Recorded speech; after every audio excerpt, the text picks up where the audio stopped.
자, 오늘 가장 이상적인 나라라는 제목으로 우리 하나님 말씀을 듣기를 원하는데요. 지난 15일은 우리 총선이 있었죠? 여러분 어떻게 투표 다 하셨습니까?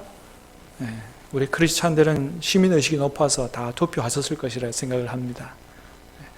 이번에는 투표율이 66.2%나 됐다 그러죠. 24년 만에 가장 높은 투표율이 나왔다 그러는데 코로나 사태가 있는 이 상황에서 어떻게 보면 투표율이 더 낮아야 되는데 투표율이 더 높았다는 것이죠.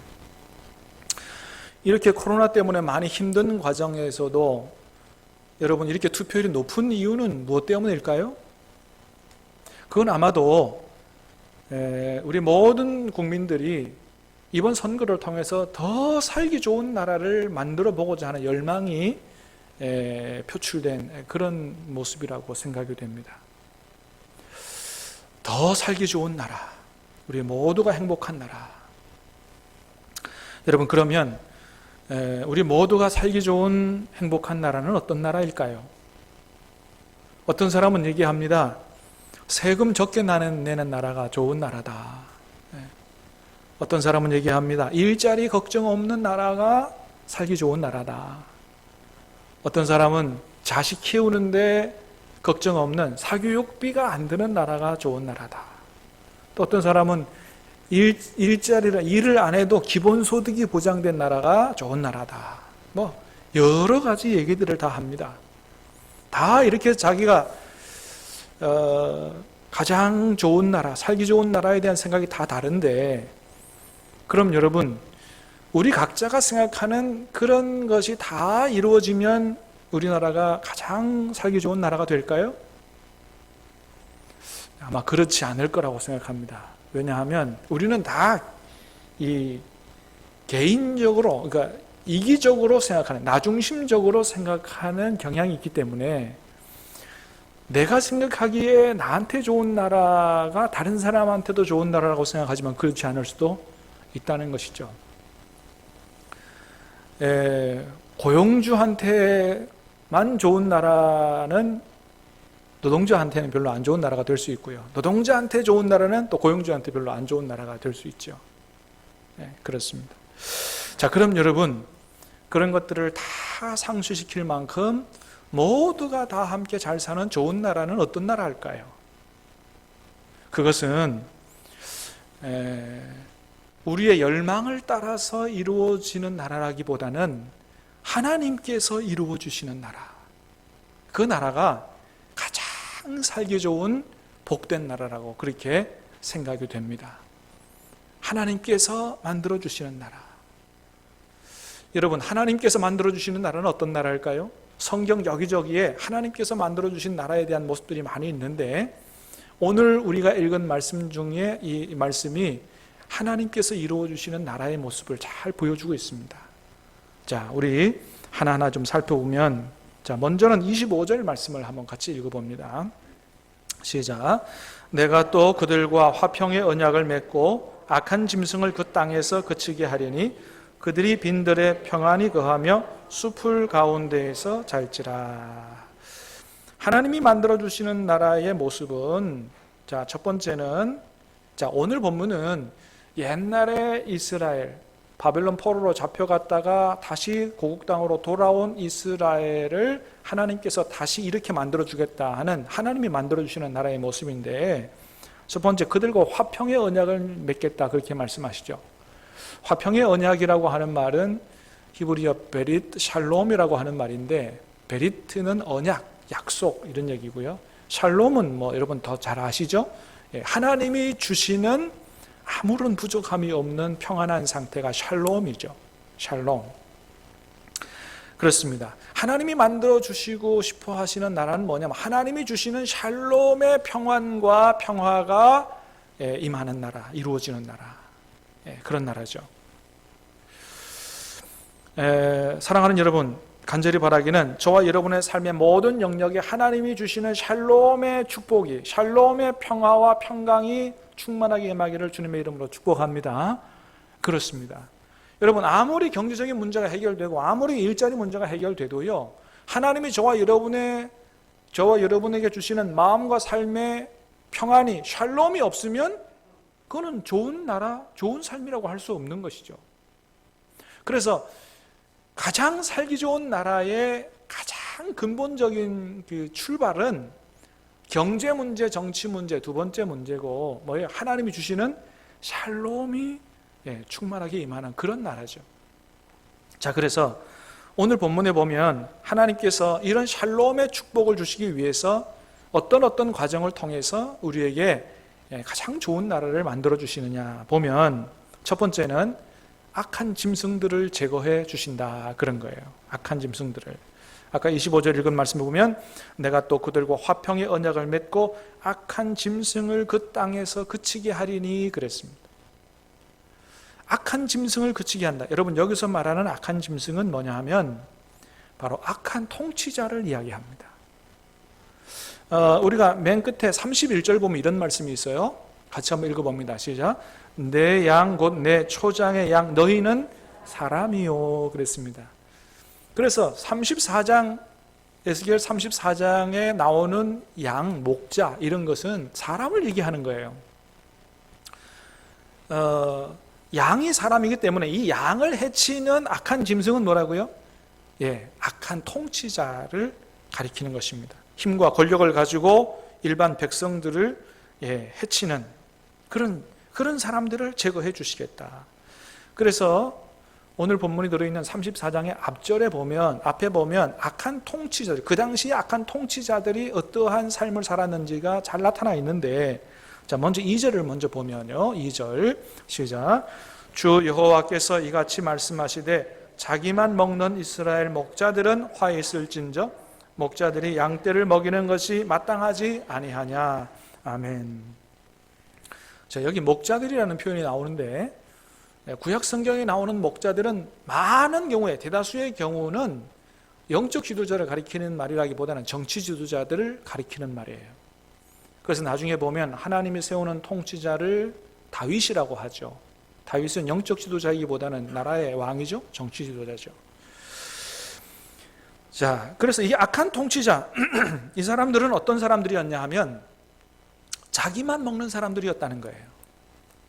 국민의 삶은 나몰라라 하고 자기 배나 불리는 사람들이었다. 여러분, 이런 통치자들은 주로 독재국가에서 보게 되죠.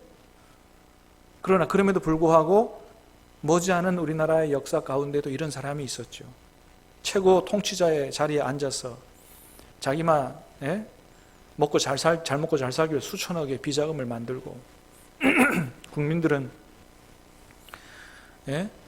그저 박봉에 시달리면서 힘들게 살아가는 우리나라의 현대사도 그런 적이 있었습니다.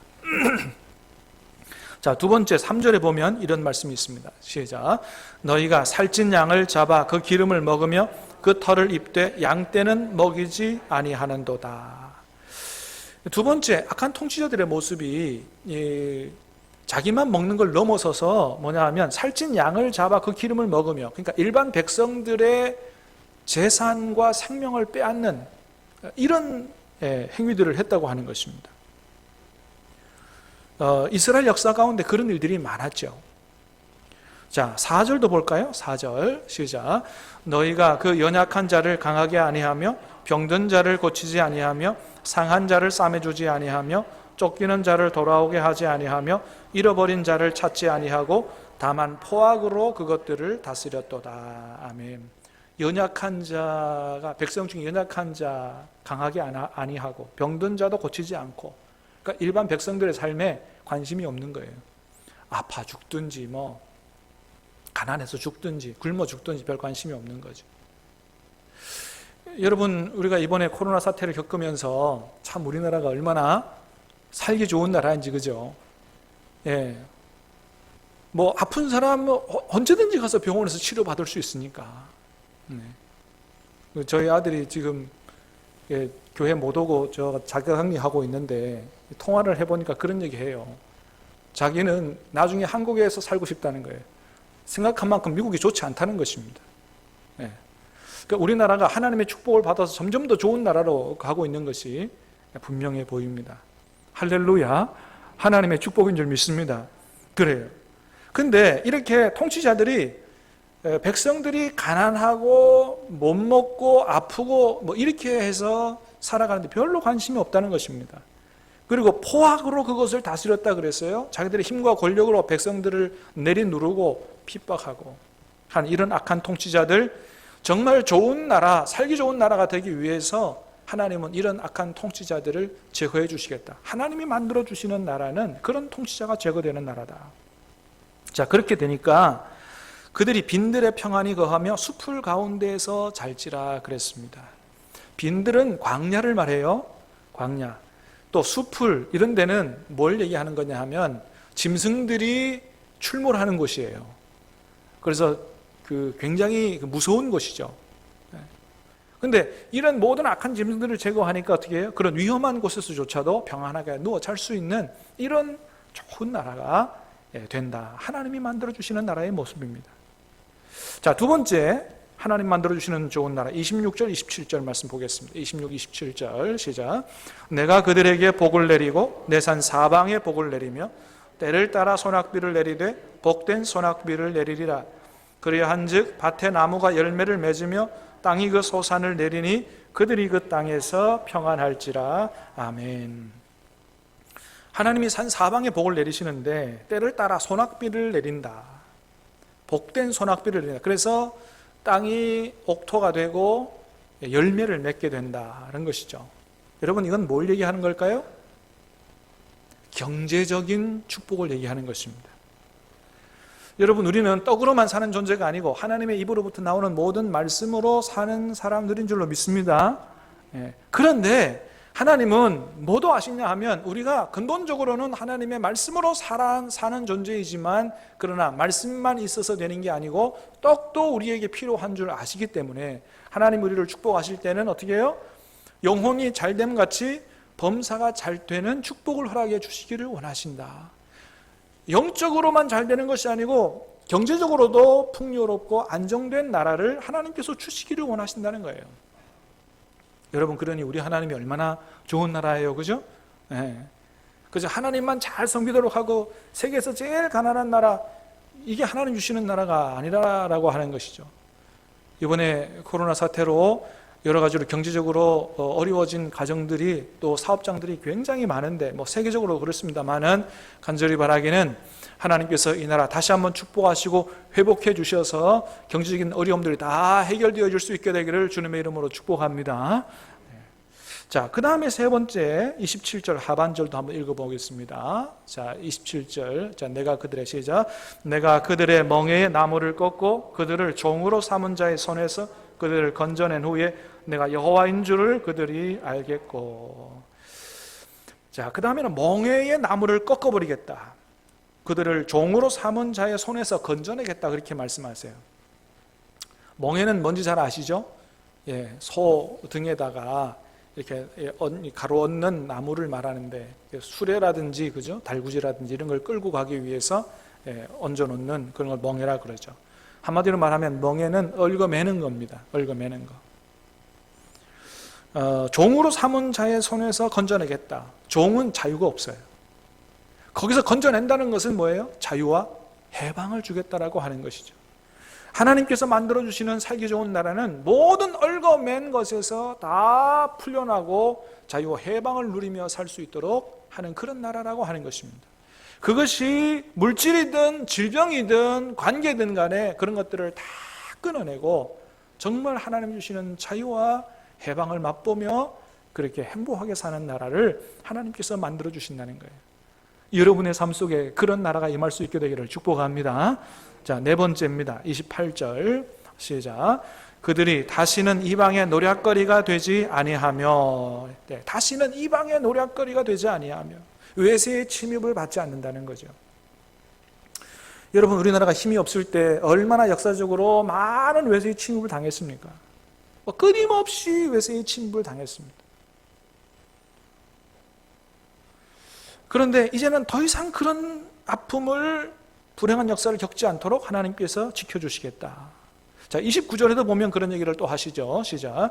내가 그들을 위하여 파종할 좋은 땅을 일으키리니 그들이 다시는 그 땅에서 기근으로 멸망하지 아니할지며 다시는 여러 나라의 수치를 받지 아니할지라. 내가 그들을 위하여 파종할 좋은 땅을 일으킨다. 예, 농사가 잘 되도록 하시겠다. 여러분, 농사 잘 되는 것도 하나님의 손에 있는 줄 믿습니다. 예, 하나님께서 이 땅을 축복하실 때 농사도 잘 된다는 거예요. 그래서 다시는 기근으로 멸망하는 일이 없고 배고픈 일이 없고 여러 나라의 수치를 당하는 일이 없다. 세계적으로 주목받는 나라가 되게 한다. 여러분, 이런 말씀들을 보면 오늘날 우리나라가 이런 축복을 받고 있는 게 아닌가 그런 생각이 듭니다. 조선왕조실록에 보면 우리나라 조선왕조 500년 동안 어느 한 해도 기근과 가뭄이 안 된 해가 없었다 그래요. 그러니까 모든 나라 땅이 한 지역도 그 가뭄이 안 들고 다 풍작을 맞이한 그런 연도가 없었다 그럽니다. 농사가 잘 돼도 어느 한 곳에서는 농사가 안 돼서 굶어 죽는 사람이 나온다고 하는 것이죠. 하나님 몰랐을 때는 우리나라가 그런 어려움을 겪었는데 여러분, 이 땅에 복음이 들어온 이후에 우리나라가 얼마나 복을 받고 얼마나 풍성한 나라가 됐습니까? 지금은 농사만 잘 될 뿐만 아니고 세계적으로 주목받는 나라가 됐죠. 아니, 이번에 코로나19 사태를 통해서 세계적으로 주목받는 걸 넘어서서 세계를 이끌어가는 나라가 됐습니다. 할렐루야. 아니, 모든 나라, 세계 나라, 우리나라에서 만든 진단키트, 방화복 사려고 세상에 줄을 선다는 거 아니겠어요? 세상에 살다 보니까 별일도 다 있네, 그죠? 이런 날도 오네요. 모든 사람들이 인정하는 그런 대한민국이 됐단 말이죠. 완전히 선진국 대열로 들어간, 이제는 이런 가운데서도 총선을 치르는 걸 보면서 다른 나라는 생각지도 못하는 선거를 치르는 걸 보면서 세상이 어떻게 이럴 수 있느냐, 대한민국만 가능하다, 세계적인 찬사가 이어지고 있습니다. 대한민국은 민주주의의 모범이요 모델이다, 우리가 대한민국을 본받아야 된다고, 그런 찬사를 보내고 있다고 하는 것이죠. 그래서 전문가들에 의하면 이 코로나 사태가 끝나고 나면 세계적인 경제 지형도가 다 바뀐다. 대한민국은 세계에서 가장 각광받는 나라가 되고 모든 돈은 대한민국으로 몰려들 거다. 그런 이야기를 하고 있습니다. 국가의 신뢰도와 이미지가 확 올라갔기 때문에 이 나라는 믿을 수 있다. 이것이 다 경제적인 문제로 연결이 된다라고 하는 것이죠. 여러분, 그렇습니다. 이렇게 하나님이 만들어주시는 가장 이상적인 나라, 첫 번째는 뭐예요? 국민들의 삶을 피폐하게 만드는 악한 통치자들을 제거하고 경제적으로도 하나님께서 충만한 복을 주시고 또 모든 국민들이 자유와 또 해방과 안정 속에서 살아가고 세계 각국들도 흠모할 만한 국격이 높아지는 그런 나라, 하나님께서 만들어주시고자 하시는 나라다라고 하는 것이죠. 사랑하는 여러분, 간절히 바라기를 우리나라가 이런 나라 될 수 있게 되기를 주님의 이름으로 축복합니다.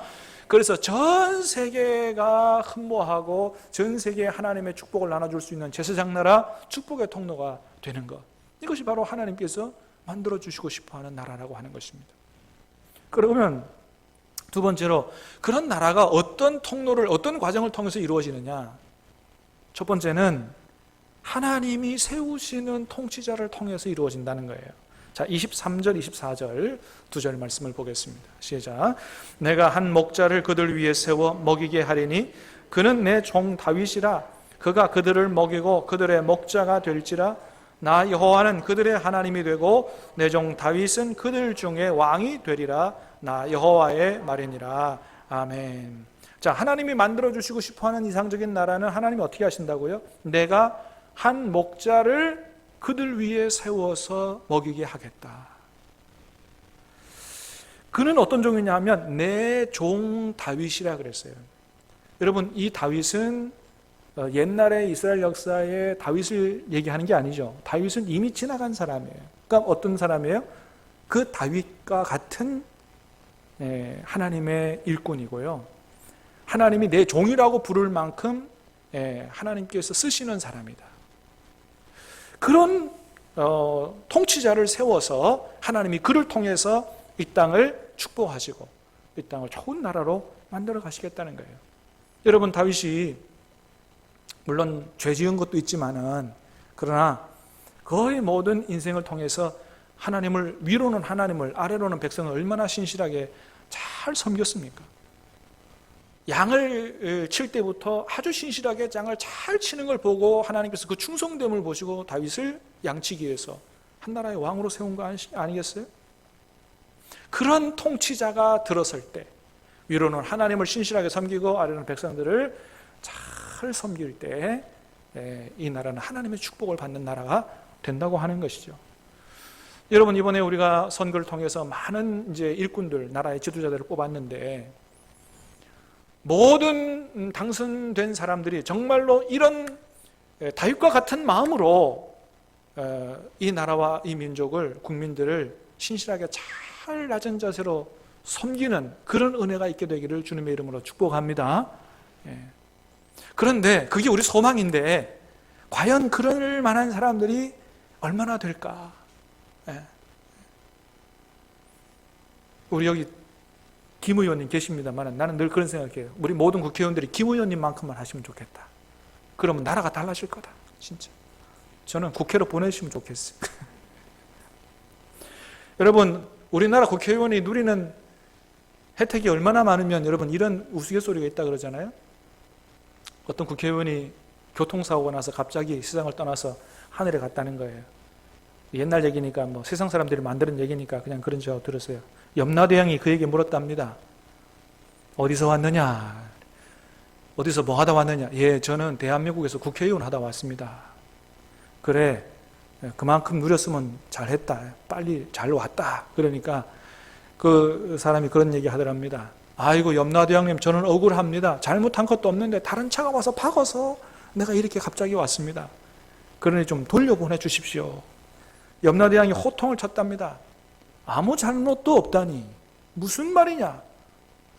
대한민국에서는 국회의원들이 자기들 마음대로 막 법을 만들고 그런다면서 호통을 쳤답니다.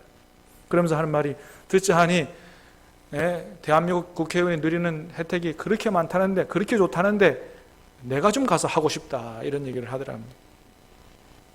그러면서 한국의 국회의원들이 누리는 혜택을 낱낱이 고하라고 그렇게 얘기했답니다. 그 사람이 대답하기를, 대한민국 국회의원 누리는 혜택이 너무 많아가지고 다 아릴 수가 없습니다. 그러니까 그러면 생각나는 대로 읊어봐라, 그랬다는 거예요. 그래서 얘기하는데, 첫 번째는 기본급이 월 600만 원입니다. 두 번째는 입법활동비가 월 300만 원입니다.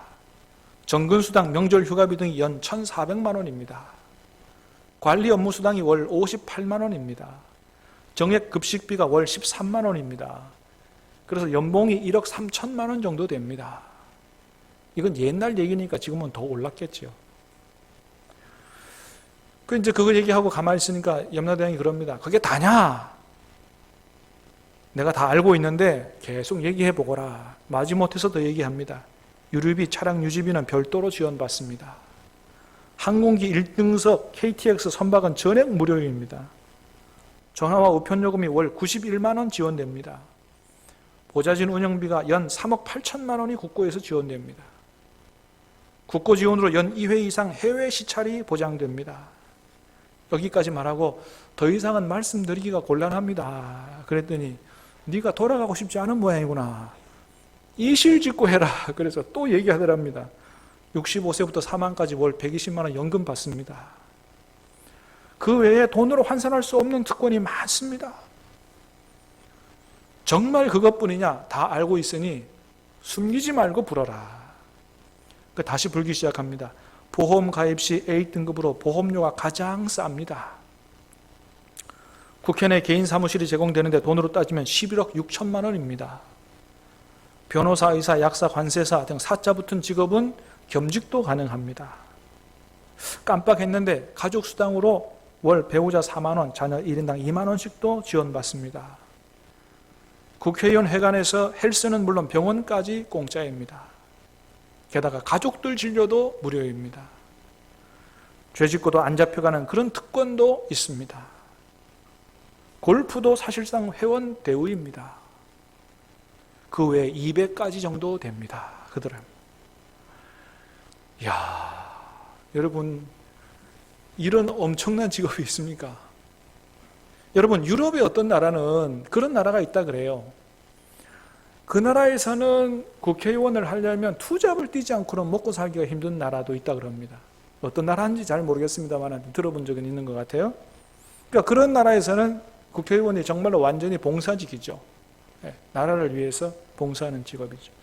여러분, 우리나라는 그렇게까지 기대하지 않는다고 해도 이런 엄청난 혜택을 받는 국회의원들이 정말로 내가 이런 국민의 혈세로 이런 혜택을 받으니까 내가 이 나라와 민족과 우리 국민들을 위해서 정말로 그들의 삶을 위해서 내가 한몸 헌신하면서 내가 섬기겠다, 이런 마음으로 일해야 되지 않겠어요? 근데 과연 그런 사람이 얼마나 되겠느냐? 그러나 여러분, 하나님 말씀합니다. 우리나라가 하나님께 복을 받는 나라 되기 위해서는 오늘 말씀하신 것 같이 다윗처럼 정말로 하나님의 종이 되어서 국민을 신실하게 잘 섬기는 이런 충성스러운 지도자, 이런 사람이 필요하다라고 하는 것입니다. 자, 그런데 이런 지도자는 누가 세운다고요? 오늘 본문에 보니까 하나님이 세운다 그랬습니다. 내가 너희 위에 한 목자를 세운다. 여러분, 그렇습니다. 그래서 우리가 이 나라의 지도자들을 위해서 많이 기도해야 되는 이유가 거기 있죠. 하나님께서 원하시는 사람이 세워질 수 있도록. 그래서 선거하고 투표할 때도 어떻게 해요? 정말로 그냥 내가 좋아하고 다른 사람이 찍으니까 나도, 그런 게 아니고 정말로 우리가 오늘 말씀을 통해서 하나님께서 만들어주신 이런 좋은 나라를 이루어 가기 위해서 정말로 기도하면서 위로는 하나님을 신실하게 섬기고 아래로는 백성들을 이런 자세로 섬기고자 하는 신실한 종이 되는 사람, 일꾼 되는 사람, 이런 사람을 뽑기 위해서 정말로 기도하고 선거해야 되는 것이죠. 사랑하는 여러분, 이번에 뽑혀진 많은 지도자들이 다 하나님 귀히 쓰시는, 그래서 그들을 통해서 우리나라가 복을 받는 그런 나라 될 수 있게 되기를 주님의 이름으로 축복합니다.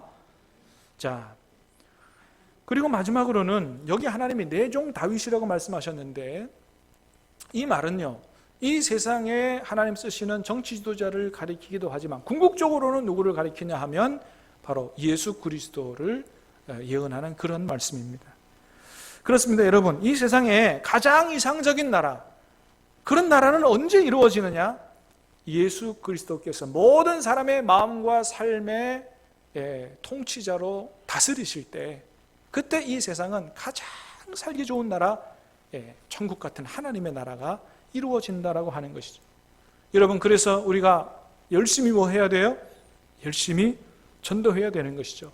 모든 사람이 예수님을 나의 구주로 영접하고 정말로 그분을 나의 주님이라고 고백하며 그분의 말씀을 따라 순종하며 사는 모든 나라 국민들이 그런 삶을 살아갈 때 이 나라는 하나님이 축복하시는 하나님의 나라가 된다라고 하는 것입니다. 그래서 열심히 전도하고 또 성도 교회에 나오는 사람들을 하나님 말씀대로 살아가도록 하기 위해서 열심히 제자 훈련하는 이런 모든 것들이 여러분, 이 나라를 가장 이상적인 나라, 좋은 나라로 만들어가는 애국의 한 모습이다라고 하는 것입니다.